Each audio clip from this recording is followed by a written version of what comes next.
Good morning, everyone. Let's do a quick legal disclaimer. Please consult your personal financial advisor before you make any decisions regarding your personal financial situation. I am not a financial advisor, and I do not recommend that you buy or sell any securities or investments. This video is for information and educational purposes only, and I am not a financial advisor. Time is 9:22 on the board. Today is Thursday, February 4th. Sorry, Wednesday, February 4th. Wow, I got the time mixed up. The news we have overnight is that AMD is down 9% after earnings. Correspondent right away to help set up the action today. All right, KG, before we get into some of these earnings, your big picture take on where things stand with equities. Yeah, we did see a little bit of a move to the downside yesterday, Diane. I think a lot of that was just the headline risk that we saw in the market. Obviously, we have the geopolitical risk between the U.S. and Iran. That also then trying kind of a bearish a little bit of a move sell-off, on pre-market below crude 615. oil, and we continue to kind of see this gyration within the technology space as a whole here. IWM is bullish off of yesterday's close. That did not happen yesterday. It's not happening this morning. Industrials as well as materials trying to continue push to move to the lower upside off here. of yesterday's Even close. energy is still catching a pretty decent bid. So the rotation trade still intact. We did close below the 20-day moving average for the S&P 500 yesterday. Last time that we did that. Good morning, everybody. Good morning, everyone coming in the YouTube chat. Good morning, Zach. Good morning, Oscar. Good morning, Francisco. Good morning, Derek. Good morning, Scott.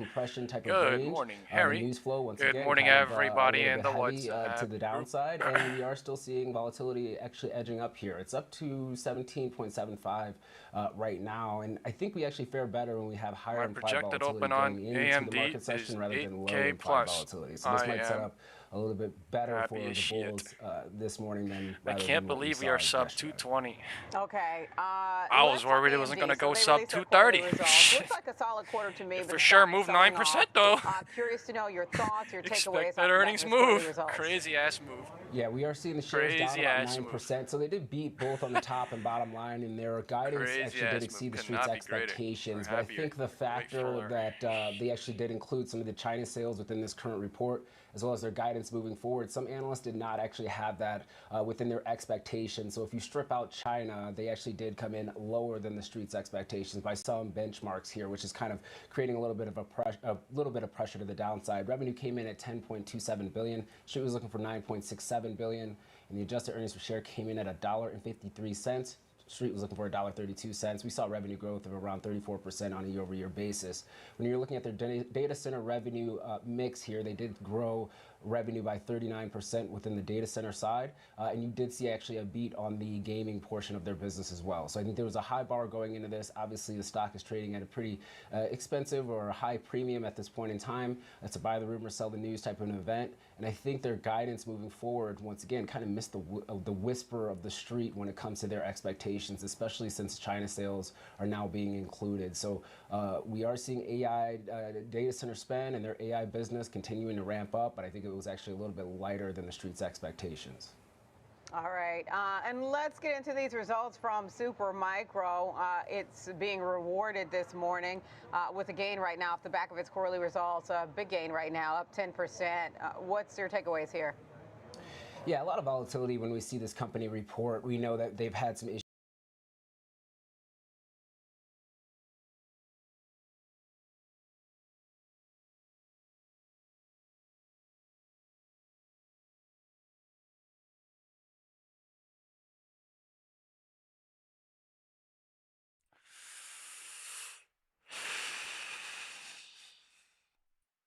Yesterday's close on AMD, 255. Market is at 218.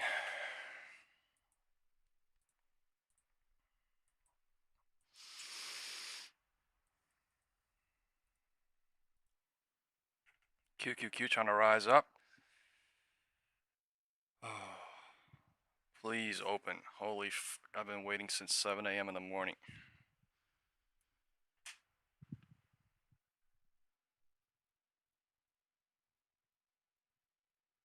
I'm getting the fuck out of AMD. And I'm putting my profit into fucking stocks on gold miners bearish ETF times 2.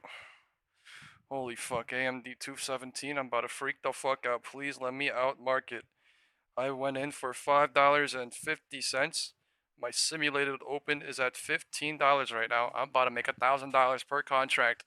This is $10,000 profit at market open if it truly opens here. This is fucking nuts. I have 10 to 25 fucking AMD puts. I need to get the fuck out! Time is 2:15! Oh my god, time is 9:27! Oh my god, AMD crazy! Oh my god. Oh my god, advanced money fucking devices. Oh my. Please open market. Please open market, man. In 1 minute and 40 fucking seconds. I cannot wait. I cannot wait. Please stop. Come on. Fucking just freeze. Freeze, freeze, freeze, freeze, freeze, freeze, freeze, freeze. XOXL is bouncing and AMD going lower. This shit's weird. I thought it was gonna bounce until fucking market open. I thought it was gonna bounce to 228 to market open. Holy shit. Holy shit, holy shit, holy shit, holy shit, holy shit, holy shit. Alright, absolute. Alright, focus in the WhatsApp group, please. Alright, I just got a notification in the WhatsApp group. No notifications, please, whatsoever. For the next 5 minutes at least, please.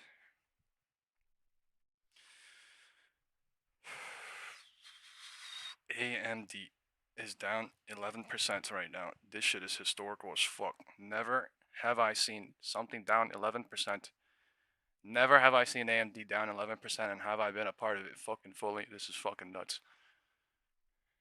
45 seconds, here we go. Thank God.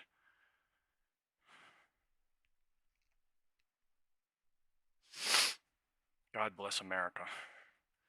I believe it. 30 seconds, come on. I'm not even gonna look at my fucking P&L. I'm just gonna fucking get my contract shit and get ready to fucking leave. Market open. 9, 30, 20 seconds opening.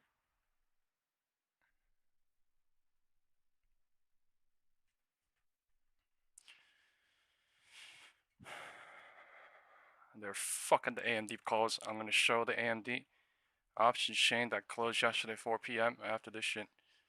Wow. God did.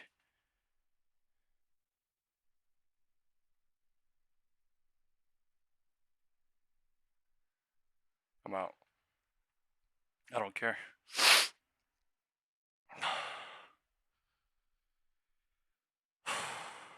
My account nuked. Okay, I'm out. Done for the week. Done for the fucking day. Not big time on SPX, but like I'm eyeing into next week. I'm going into gold right now. Gold bearish ETF. Holy shit, my fucking hands.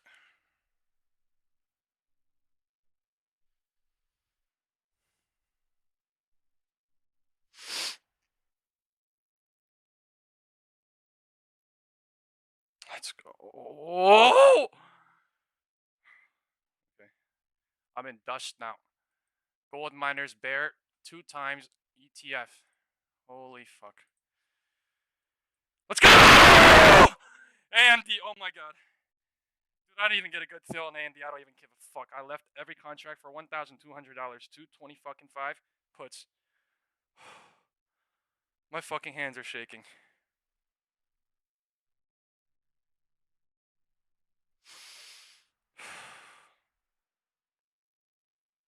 February 13th, man. Holy fuck. It's at $1,800 now. I don't even care. I don't even give a fuck. I just lost $500 per contract, but I don't even give a fuck. God did. Today is a good day. Today is an amazing day. I don't care.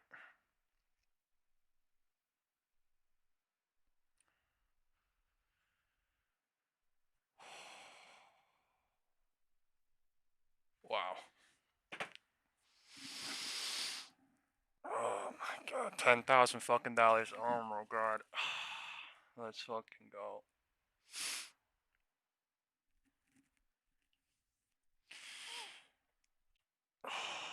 It's like 7 point something K profit, but I don't give a fuck. It's more. I don't give a fuck. To me, man, this shit fucking hit hardcore. Oh my god, let's go. SOXL taking a fucking shitter, right? I want to see the video real quick. Hey, this is post earnings on AMD. Jesus Christ. Okay. Hello, detestant on the video from yesterday. IWM going bearish, AMD going bearish, QQQ going bearish, and market is trying. Wow.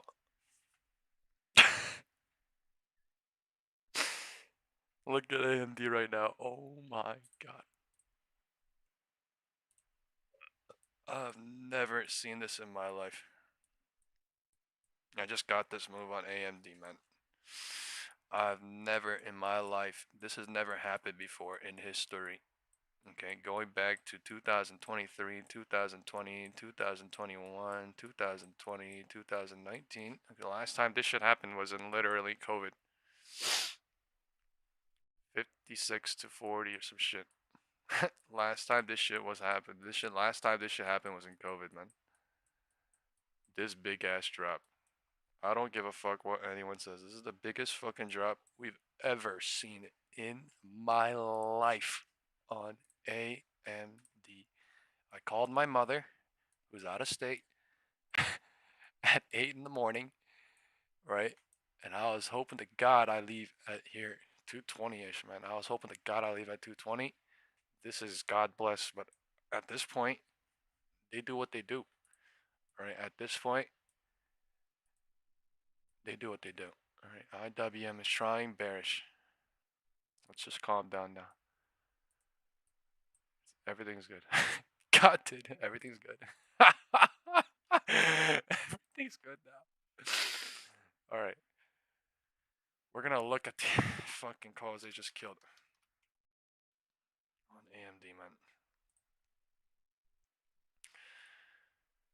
Holy shit.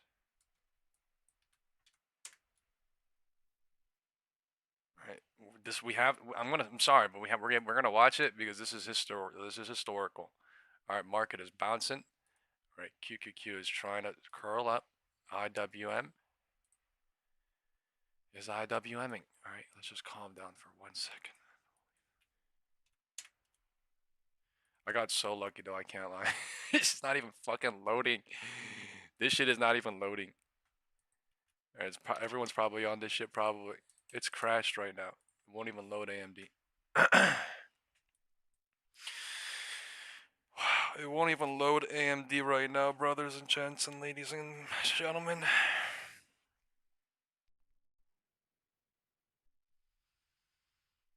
Wow.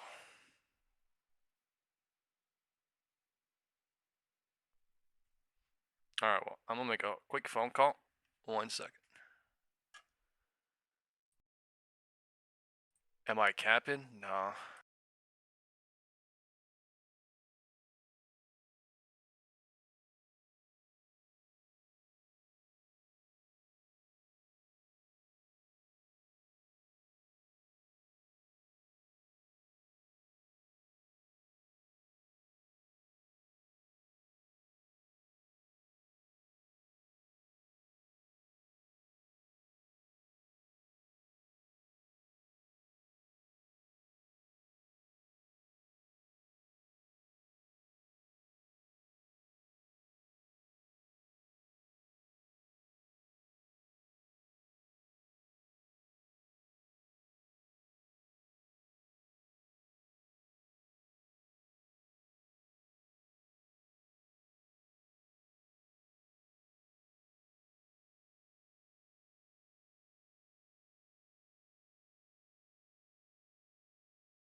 Do you guys see this on Robinhood right now? It says the Robinhood broker is saying Robinhood is not calling you if you get a call on Robinhood. Man. Today, another nuclear up for me. I am good. I am in gold bear ETF 2 times right now. Nothing else. In stocks, literally, I'm just gonna chill the fuck out. It's not even moving. Like the gold bear ETF shit not even moving because I literally joined in at fucking $5, 5.5 or some shit. So this shit literally not moving. There's a gap down below, but I mean this shit literally like it's been getting crushed for fucking months. This shit is moving with gold. So if there's some sort of constant consolidation on gold at the minimum, all right, I'm thinking it's okay for a couple of days, a couple of weeks, couple of days at the minimum. So fuck me, man. Love it. Alright, I'm letting the market be right now. Alright, my portfolio just rocketed basically on the weekly. Alright, basically bought back into the profits on the monthly. And my dailies fucking skyrocketed. So now I'm chilling. I'm okay. I'm okay. Even if they show me bearish here, even if they show me bullish here, all I know is yesterday, right? Things happened. What happened yesterday? If we go look at yesterday, there was a major move. We're in an inside candle right now. Until they break down, until they break higher, I'm not even interested. Even if they break down, I don't even give a fuck. Why? Because yesterday was humongous, right? For today to be a huge move, there's got to be some crazy ass shit coming. MACD volume is bullish in the 5 for now on the market open, right? 935. So let's see what's happening in the market. 935 HOD on SPY, 935 trying on QQQ. IWM is bugging out. This is a big ass inside candle. I don't care what anyone tells me, right? This is literally until this or the top of the bottom of this shit breaks, there's a huge box, right? The huge box is the purple box. I don't know if they're going to test the bottom or the top. All I know is there's going to be some sort of massive confusion today. Again, probably like yesterday, but like not as big as yesterday. I mean, I'm thinking either direction. I'm just being. That's what it is. That's what it is, right? People were mad as shit on Reddit on AMD. People are saying, "Oh, AMD again, advanced money destroyer," right? But all this shit is literally, truly just options, right? The thing won't even load, right? But you really want me to show the picture that we showed in the WhatsApp group yesterday? All right, I'll show it. Give me 1 second. Let me pull it up.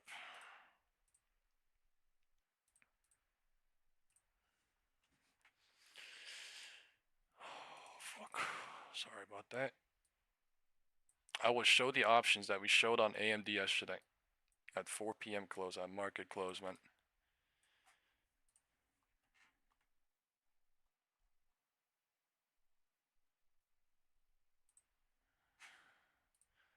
Get expiration for NVIDIA or AMD. This is. What the fuck? How do I?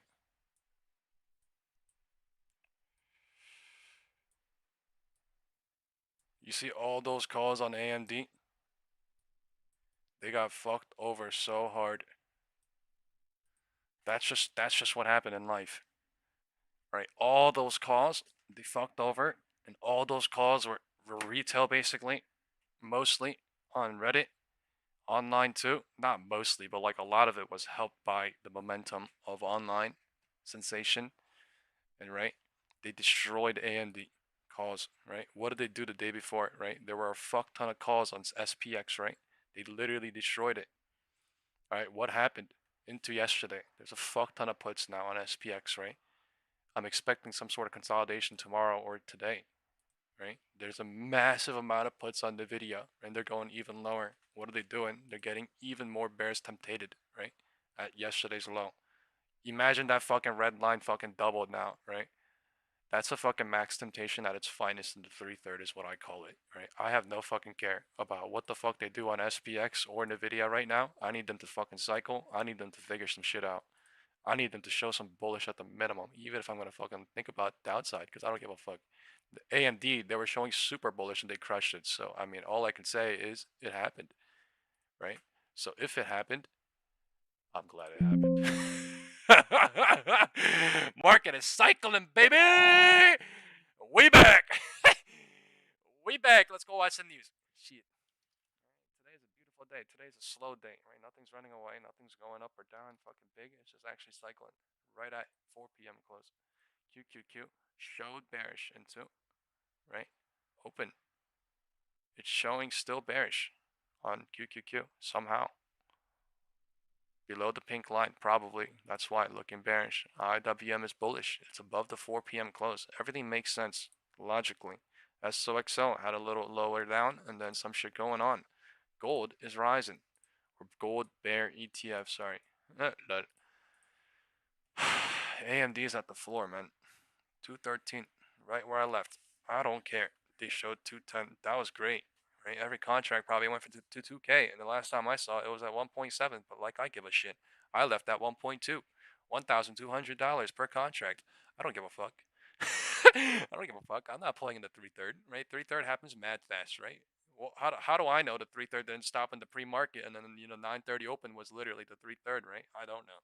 So all I can say is, sure, they did go lower on AMD into open. Sure, they did go lower 5 minutes, but that is still the 3/3. Nothing changes. It's a sign of genuine investor fear for the future of the AI trade. Are we making There's too a lot much of bears on SPX. In the last hour, QQQ is trying to create a W Jensen to tells me break the the truth. He's always told me the truth. So I don't know why we're making such a big deal. Do you guys want me to look at QQQ now, or is it okay if I stay on AMD? You guys tell me what you want to see on the left side of the chart, please. I'm out of AMD, so I don't really give a fuck anymore. We can watch QQQ. Let's watch QQQ. Especially in software, you had the group trading on an EV to revenues, not to earnings, but to revenues, probably north of 30 times before this pullback began. There's a lot of questions about monetization. I was scared. I was a little bit scared because I was thinking they burned the puts and the calls somehow on AMD, just like We've certainly Palantir or some questioned their weird shit ability last to time. grow at a multiple that's deserving. When they get their, not to pick on Microsoft, which I actually have nibbled at the last couple of days, but Azure decelerated. SPX is opening at yesterday's close. We are at the 0.5 Fibonacci story and the backdrop of the other side the range. of this is a range wonderful up, rotation range down. that's going on across This is the rest not bullish. of the market. This is not bearish. The candle's just looking bullish or bearish. The 5-minute is bullish. The 1 minute. It's not just that they're value stocks that look more interesting relative to software names, but we truly are seeing, I think, an economic expansion. But they can burn bears somehow. There's a lot of puts that today. For a long time had underperformed. So I don't know. Maybe they show a little bit more bearish, break LOD somehow, and then pop it up later. Today in terms of where this tape could be possible. Could happen tomorrow. I don't want to really risk it until I see a really good setup, really good trap, really good momentum with big names too, helping with setup. Like NVIDIA. What is NVIDIA doing? It enticed the fuck out of the bears from yesterday. These were profits. These are trapped. All these people are trapped again. All the fucking puts on NVIDIA is probably going to get burnt somehow. It's Friday, I mean, we had continued Wednesday, or maybe not. Maybe I don't even know. I don't want to fucking speculate. Utilities had a great day in spite of this sort of, bleeding elsewhere. What am I saying? Just a cliche, but it's a stock picker's literally just speculating. I don't give a shit. Right? I don't really care what happens. I think for the market is we know that the relationship between semiconductors just see and what software happens, right? companies The MACD growing. Right? How the fuck do we know what's going to happen? Today's Wednesday. MACD growing, bullish or bearish, but I mean, anything can happen. The bearish MACD can flip up and go pounds today or tomorrow. The risk of the market is that the euphoria that's in semis ultimately, the air comes out of that because look what's happened. I don't even want to look at AMD because that's just FOMO. The SOX is down some. I don't even want to look at AMD. 20% for the year. They may go lower on AMD for retail and then create a bigger 3/3 and then trap that too. But I mean, I don't care, dude. You fucking went from 250 to literally 215, so that's a fucking $40 move. Bitcoin or a semiconductor stock or whatever. They do a 50, 60, if 70. the air comes out of that because they are linked, the market cannot endure that. Whatever. And I think it's. Maybe players are just tired of the same thing. Maybe the players are tired of the semi space. Now, semis are boom bust. We've talked about that, and they have not been bust in quite some time. So semis could be a valuation play where people want to move away from that. Softwares are a replacement. I hope they trap the fuck out of AMD into Friday so I don't feel FOMO. Expensive AI. I'll just sit and watch from the sidelines. Stand to where CapEx is right now. I think just. Let's extend that out. How high can CapEx really? I'm not hoping on anything. I'm just saying, like, if it happens, I'll just like. That's what I'm saying. Like, I don't have the number, but I hear you, and I think again, it gets back to the story about made an HOD at 935, testing the floor into 950. This is bearish trying from the HOD. However, there's too many puts on SPX today. Unless they cycle today and burn some shit off at midday or end of the day. And that's what I think is I think right now it's kind of trappy because yesterday was a huge move. When people see now we're a literally Netflix at crack $80 and the move that's been an extraordinary move, and other parts of even non-Mag 7 is a day where we're going to talk about some violent moves in some former kind of blue chip tech companies that but later aren't on, anymore. But maybe when options are a little bit burnt off with data and time, and direction has been chosen a little bit, that could mean it is. Today's only Wednesday. What am I saying, man? Harry, Monday was great. Tuesday was great. Today's only Wednesday. It's okay.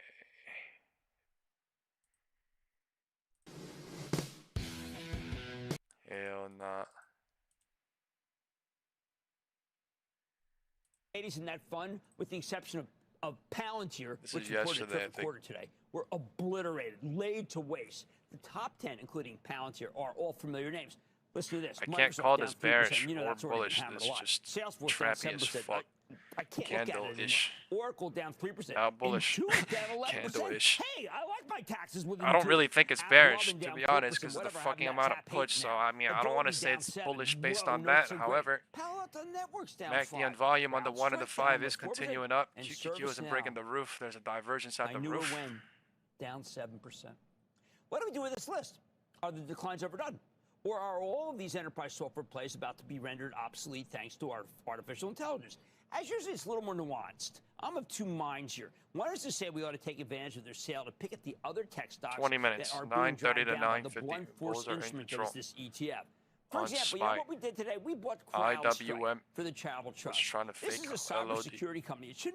It shouldn't be in the Still enterprise bullish on software cohort, but it's IWM. being brought down by that stupid QQQ ETF. is the only thing The idea down that somehow someone's 0.35%. gonna use AI to create a Bring software up company AWM. that identifies and AMD, stops come on. bad guys from North Korea Bring and up Iran, just AMD. ain't gonna happen. There's I'm so calling many that calls on fanciful. AMD though I that have they no made. idea They're how just hovering CrowdStrike at the got in this fucking stupid floor. ETF in the first place. It doesn't belong there, 210, and the that's makers of the crazy. index should know better, but they're faceless That's a people. 13% They hide move. behind the index. We'll never know who That's they a are. minus How do they live with 13% themselves? AMD. Well, Should probably I pretty even easy. They change the make a lot fucking of money. title to minus But 13? the other I'm mind doing it. says Fuck you it. can't jump Never in before front of a seen. This is speeding historical, freight so train. fuck it. AMD minus 13%. Far Market better to index just own the rotation, stocks man. of companies with big software spending that can presumably save fortunes. Public companies that can begin to take out Wells Fargo. They just hired a technologist from Amazon. I can't believe I can't see the options right now in AMD. That's a little bit weird as fuck.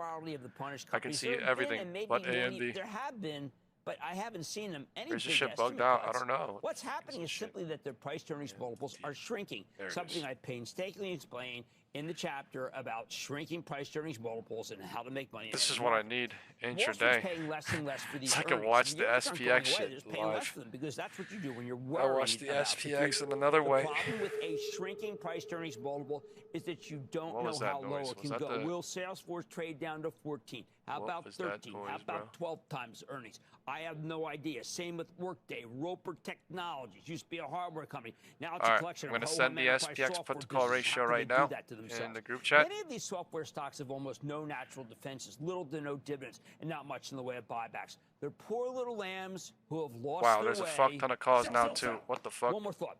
You saw a lot of private equity Hold up. stocks get hammered today. Something crazy going on. That's because many of them own enterprise Wait, what the software fuck is companies going on? that There want was to so come many public. puts That yesterday, window is now and now there's a fuck ton of calls We don't too. What the want fuck any is going more on? of Hold up, they're those. actually There are rejecting. already too many They're of actually them, way rejecting. too many. Look And at the by the way, fucking who goddamn understands what half SPX of put them to do? call ratio that we And, just said right that now. includes people who work That's there. disgusting. The bottom line, bulls Right? have to Hold hope up. that the We gotta software stream stocks this have no shit real quick, contagion. too. Theoretically, right now, they don't. They shouldn't. There I'm are doing this winners, shit on purpose, the though. users and losers, the providers. Logic says the pain I don't will even not know if spread this shit is beyond this fucking cohort. real, but Then this shit again, is doing this shit on markets purpose. aren't always logical. Let's take calls. How about we go to Ian in Florida? Look at this sea of blue now. Hey, booyah, Jim. I How don't you even know doing? where that came from. Booyah, Ian. I'm doing well. How about you? I'm doing great. Calling you from sunny Florida, member of the club. What the fuck Yes. is going on? What the fuck is going on? What do you think about Broadcom here? Is it a good time to get into it? Okay, I'm 2 months of Broadcom. It's not a good time to get into it, but it's a great company. 950 so rejection trying now, out of nowhere. We're going to hope that confirmation rejection. They're just going going lower. He's got the earnings. I'm going to throw in. Let me throw in Nvidia because we're going to talk to them later. But what the shit? This company is a winner in this environment, not a loser. Bears are here. And I will be right. After looking bullish, I almost wanted to call it bullish here, but I didn't. I refrained myself. But like, what? You never broke the HOD. Software stocks. Logic says there shouldn't be. But wind direction's trying to wind direction's trying to change southward. Alright, wind direction was north, now it's turning south. Wind direction is south. It is turning south. Bring AI into more corners of the economy, including the $90 trillion bearish, trying again. IWM bull trap. IWM bull trap. Alright, this is bullshit. Alright, this is bullshit. They're bull trapping for now. They're going lower. IWM is going lower. 950. IWM going lower and lower and lower and lower every single minute. This shit has to do something on SPY. LOD testing, LOD breaking. Alright, there may be a LOD fucking bear trap after they break the floor, but right now they're fucking ripping the floor off. They just set the roof with the divergence and they fucking just bull trap. I thought there was a lot of puts, but I mean after this cycle, I guess in the morning there was a fuck ton of calls because look at the amount of fucking moved from 6,930 to 6,980. Don't miss a second of I don't even know if that's normal. Jim Cramer What the fuck Have a is question? that? Tweet Cramer. Why is that fucking coming in like that? I thought it was going to be 50-50 or like bear leading at the minimum. But wow, they're liquidating fucking bull now. Damn. Just private payrolls below expectations. Kevin Hanks live at the CBOE for our pre-bell playbook. We don't get some of our Bears are here strong. Jobs reports, but they're we do probably going to get break the floor. ADP 955 is breaking the floor. Employment. Let's talk a little And bit then about probably that. Good morning, trap. Kevin Hanks. In the 3/3. Good morning, This is Nicole. 1/3, Yeah, we 2/3, got 3/3 bear cycle. Payrolls out this morning. IWM is a number that was continuous right slightly now. less than expected. 950 rejection to 955. Private payrolls. They were looking for something in the mid-40s. IWM is continuous breaking right now. down the numbers. If you look at education and health services, gained 74,000 jobs. Right. Financial they may bounce it activities now. They may bounce it at 10. There's a divergence at the floor. And business services on lost SPY and QQQ. 57,000 jobs in terms what a of crazy ass morning. Of the company. What a crazy ass morning. 1 to 19 what gained 30,000. 20 to 49 employees lost. All right, bounce is already trying. The 50 floor did not break. The roof did not break. employees We are in between two divergences. We are in between two pivot points. Now it's showing bullish trying. It is. I don't want to say it's bearish leaning. It's like 50-50 almost. I don't want to say it's bearish leaning because the floor broke, but it's bouncing already. So I thought the floor might break together, but it did not. So did not. IWM is coming in wild right now. 955 bounce trying. Yesterday's 4 p.m. close level being used as some sort of level. So a little discrepancy there, but that number seems to be coming Market is back cycling. together. A quote from the chief SPX economist Neil spiked down from the 0.5 after it tried breaking out, and then it's now ADP. hovering or something. Job creation took a step Video. back in 2025 with private employers adding 398,000 jobs, down from 771,000 in 2024. So what you see is what we've been talking about a lot on the Schwab Man, all the 3 trades I printed crazy on yesterday, I left early. That's the most craziest shit ever. Nicole, I left in the fucking 2/3. All my fucking crazy fucking shit yesterday. So I guess I should feel regret. I guess I should feel FOMO. I guess I should feel whatever. But I also feel happy as shit that I didn't get it fucked up. Somehow at some point. So somehow at some point, they ain't far to get fucked up. This kind of report doesn't scream great jobs. It just doesn't. Also, let's talk about what we saw with the software sell-off yesterday. I mean, Palantir aside, it was pretty dramatic. Some of those names with the down arrows 4 p.m. yesterday. close. 50-50 now. Exactly. Algo range is trading at 950 and 950. And they are big names. If the algo range lower, it means they're showing bearish lower on purpose here. IWM is trying to reject or break out of the 4 p.m. close of yesterday. Highs, and it was, by the end of the day, significantly off its highs. It traded over 165 to start the day, and bears then are in control down here. from there, 3/3 still bearish up on the day. IWM. But yeah, software 3/3 bearish really on come under QQQ. pressure Trying, as not yet. it starts to 1/3, talk about, 2/3, 3/3 on SPY. Wind direction is south they're on figuring SPY out and how they're IWM. going to monetize AI and how they're going to pay for all these large CapEx spending that they've done. So that's going to Time play is out. 10 a.m. in Like 4 I said seconds. earlier, 9:57. 2026 is They're going to be the testing year the of floor winners and into losers in AI. 10 a.m. And 10 right a.m. is here. now, 10 it a.m. is seems breaking like the floor. memory Wind is direction doing is south. extremely The well. bears are in Software control for now. Wind direction is south. The divergence on the floor cleared. They could pop it now, or they could pop it at 10:05, or they could pop it lower. Right now, there's no confirmation bounce yet. There is a confirmation rejection playing out. This is the 3/3 on QQQ, 3/3 on SPY, and 3/3 on IWM.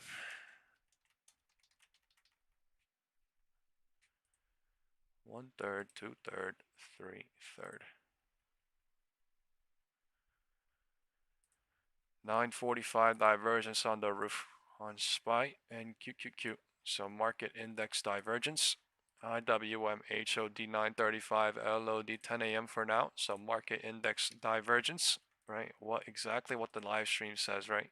Market index rotation divergence for now. What did I say? Market index rotation or market index diversion? Okay, I should call it market diversion. Shit, I was gonna title it diversion, but yeah. This is market index diversion. Different things doing different things. Market rotationing at its finest right now. 10 a.m. LOD. Bears are in control in the 3/3. I don't chase the 3/3, but the bears are going strong in the 3/3. This shit is going in fucking crazy. 0DT is coming in crazy now from 6:15 to 6:10 in a matter of 15 minutes and in a matter of 10 minutes on SPY, right? I called out this shit was possible here at 9:50 with the SPX put to call ratio helping. 10 a.m. This is an inside candle, right? They did not break higher. They did not break lower. They're trying to go lower right now. Time is 10. 1/3, 2/3, 3/3. A wind direction is south. Bears are in control here. Wow. That shit is FOMO now, but whatever.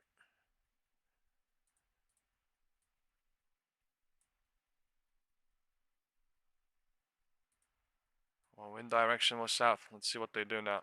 They may go lower. MACD and volume is still bearish and growing. However, it is an inside day. I should not be drawing this right now, but I'm drawing it anyway, right? For the future.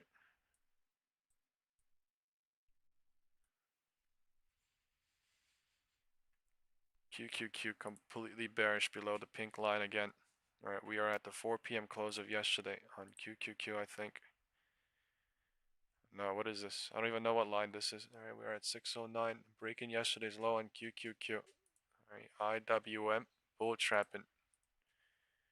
QQQ broke the horizontal sloping support yesterday and just went completely south. Alright, full retracement to 607 now. Happening now. QQQ. Tech is going crazy. Technologies. Tech is going absolutely wild.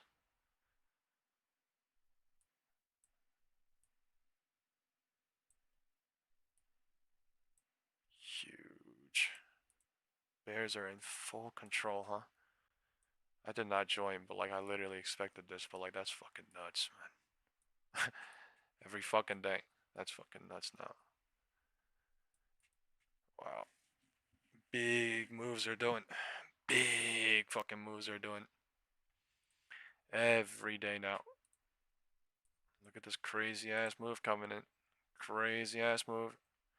Crazy ass move. And then now fucking crazy ass rejection off the 0.5 fib. Alright, this is happening. Bears are killing the bullish volume. Alright, they could bounce it down there, but for right now, the bears are full pushing. Full fucking pushing. Full 3/3 happening now. Alright, the 0.5 fib is rejecting. That was a setup from earlier. Market was hovering at the 0.5 and it rejected into 10.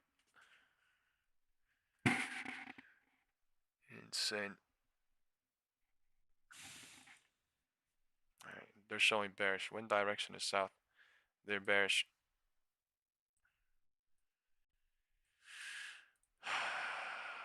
They don't want to go higher, at least. They're going to chop it down here. The market's going to stay down here somewhere. And then they're probably going to target this gap into next week. I don't know. We'll see.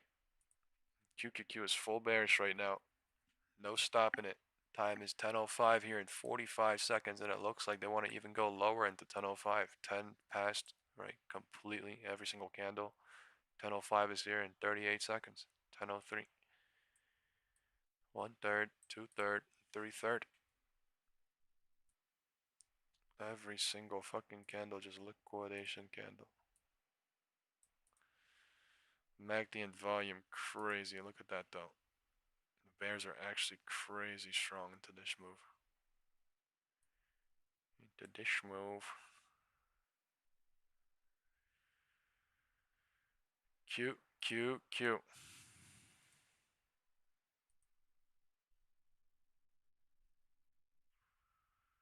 Alright, we are losing the pink line.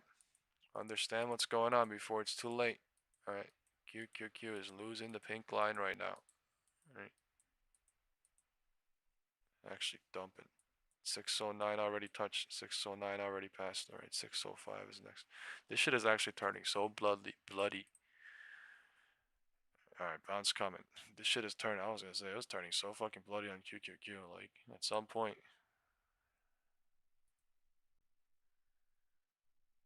Maybe not now. The fuck is this spike candle?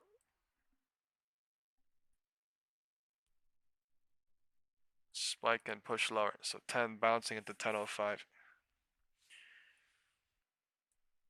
QQQ crazy.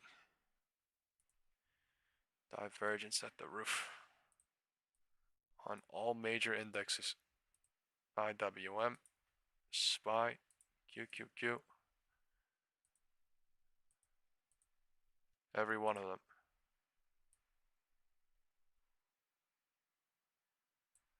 Best to look at every one of them.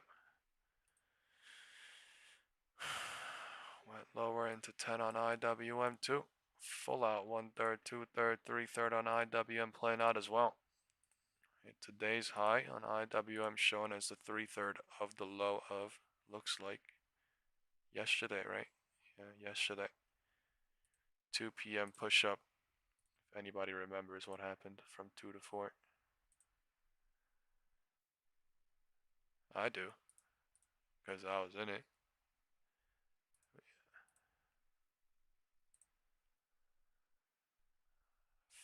hate this notification shit.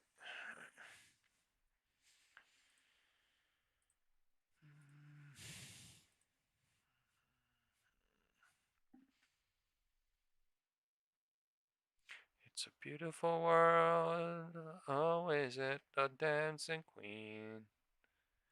Oh, baby. I think I wanna.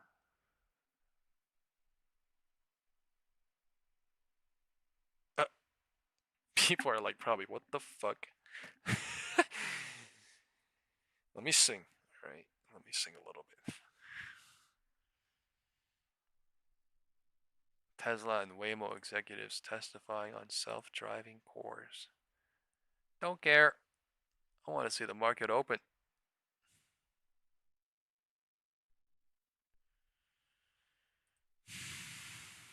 Video lower. Crazy work.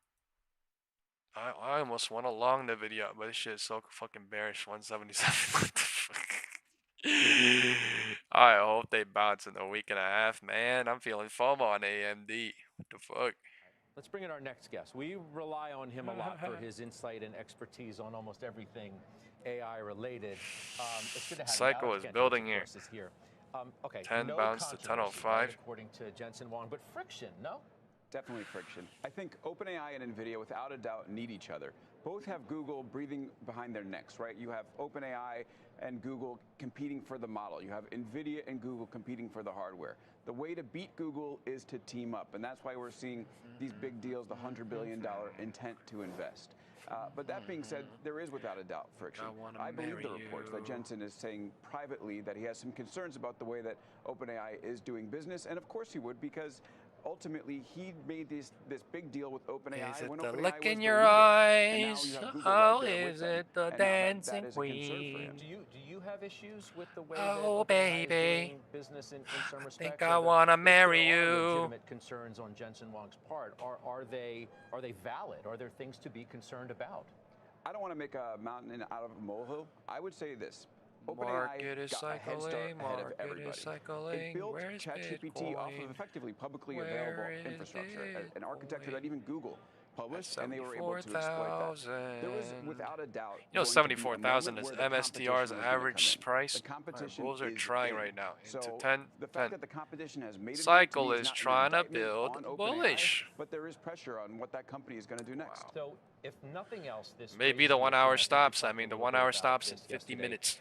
I love the word that you just used when you were describing this proposed deal between OpenAI and NVIDIA, intent.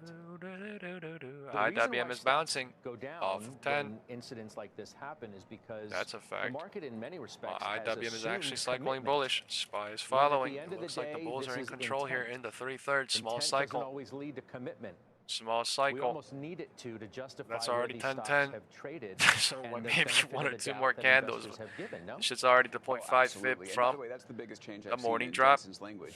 The press release that NVIDIA put out when this all began was that the company intended to invest up to $100 billion. Market is And moving you though, hear like it with Jensen, $7. The thing that he was speaking to Kramer $4. about, the way that he frames this is, OpenAI invited us to invest this money. We hope $2. OpenAI continues to invite us to invest this money, and we It will moved consider it. That $5 is a up. very different But line it moved up of and down reasoning and up, so. public relations than the initial intent to invest that $100 billion. Do you think that the market has gotten just overly optimistic about what everybody is going to do and deliver, and we're not going to overspend, we're not going to look where we overbuild. are. Don't worry about these so-called circular arrangements that have Purple brought a little bit of box. consternation in the market. like, What do you think about folks. all that? I think the market has had some worry there. I mean, we saw with earnings last week as Microsoft's CapEx spend plans went up.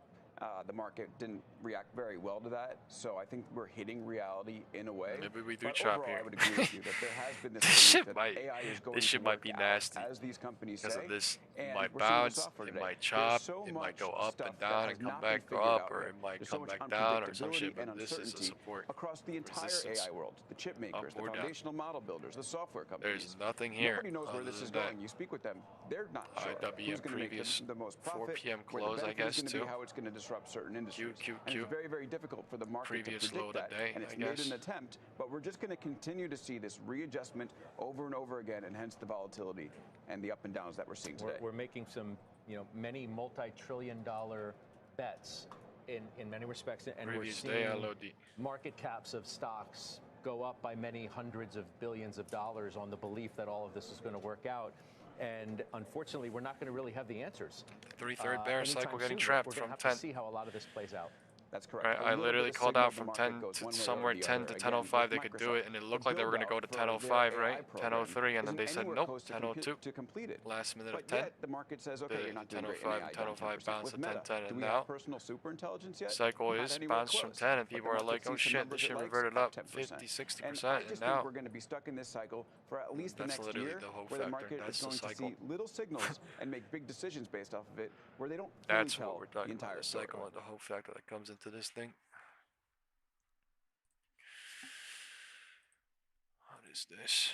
Of the committee at any time. Today's hearing is titled The Annual Report of the Financial Stability Oversight Council. Without objection, all members will have 5 legislative days within which to submit extraneous materials to the chair for inclusion in the record. I now recognize myself for a 4-minute opening statement. Good morning, Treasury Secretary Bessent. Welcome. It's an honor to have you with us today to provide testimony as the chair of the Financial Stability Oversight Council. Today, we will examine recent actions taken by the FSOC and provide members the opportunity to address any questions or concerns regarding FSOC's 2025 annual report.